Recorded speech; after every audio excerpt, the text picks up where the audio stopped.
இன்றைக்கி நம்ம பார்க்க போகிற படம் திரு மாணிக்கம். இந்த படத்தை எழுதி இயக்கியிருக்கார் நந்தா பெரியசாமி, கேமராமேன் சுகுமார். இந்த படத்தில் சமுத்திரகனி, அனன்யா, பாரதி ராஜா, வடிவுக்கரசி, இளவரசு, சின்ன ஜெயந்தி, கருணாகரன் இவங்கெல்லாம் நடிச்சிருக்காங்க. இந்த படத்தினுடைய கதை எனக்கு என்னமோ அந்த பம்பர் படம் பார்த்த மாதிரி ஒரு ஞாபகம் தான். அந்த படத்தினுடைய கதையை சொல்கிறதுக்கு முன்னாடி பம்பர் படத்தை பற்றி சொல்லணுன்னா, அந்த படத்தில் ஒரு மெயின் போர்ஷனே வந்து இதுதான்.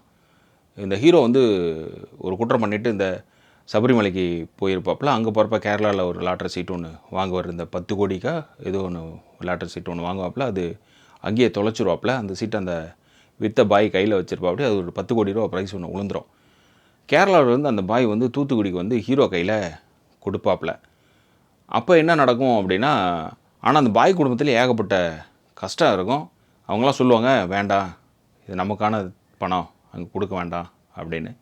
இல்லை இது அவனோடது, நான் அவன்கிட்ட தான் கொடுக்கணும் அப்படின்ட்டு அவங்ககிட்ட கொண்டுட்டு வந்து கொடுத்துவாப்பில். அதுக்கப்புறம் என்ன நடக்கு அப்படிங்கிறது ஏற்கனவே படம் பார்த்துருப்பீங்க, தெரிஞ்சிடும்.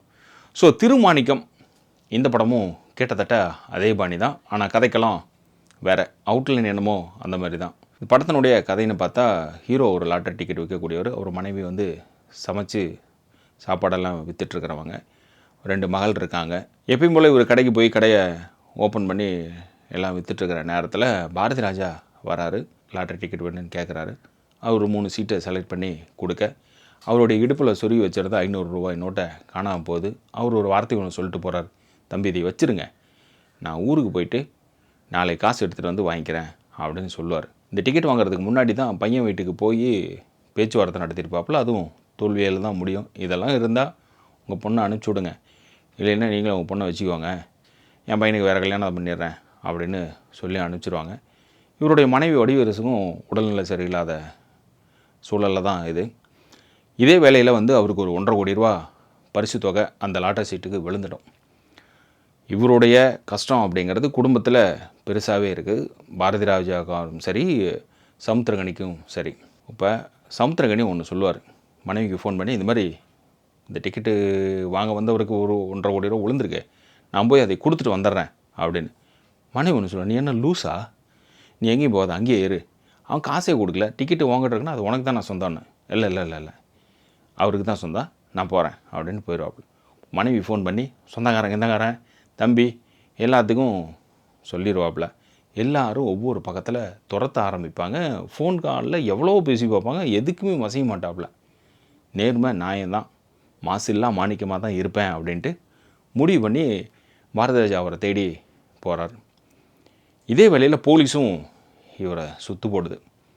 1.5 கோடி ரூபா தூக்கிட்டு எஸ்கேப் ஆகிட்டான் அப்படிங்கிற மாதிரி சுற்று போடுறாங்க. அங்கேருந்து எப்படி தப்பிக்கிறாப்புல, மனைவி சொந்தக்காரங்கிட்ட இருந்தெல்லாம் எப்படி தப்பிக்கிறாங்க, பாரதி ராஜா போய் சந்திச்சாரா, அவர்கிட்ட போய் அந்த சீட்டை கொடுத்தாரா அப்படிங்கிறதான் கதை. ஸோ இது ஒரு மெலோ ட்ராமா, அப்புறம் எமோஷ்னல், நல்லது பண்ணால் நல்லதே நடக்கும் அப்படிங்கிற எண்டு தான் இந்த படமும். ஸோ இது ஒரு சமுத்திரகனி படம். இது ஃபேமிலி ஆடியன்ஸுக்கான ஒரு படம். நீங்கள் எதிர்பார்க்குற எந்த கமர்ஷியல் ஐட்டமும் இருக்காது. ஒரு அழகான சாங் ஒன்று இருக்கும், அழகான விஷுவல் எஃபெக்ட் ஒன்று இருக்கும். சினிமாட்டோகிராஃபியில் வந்து அவ்வளோ அழகையில் உள்ளே கொடுத்துருந்துருப்பாங்க.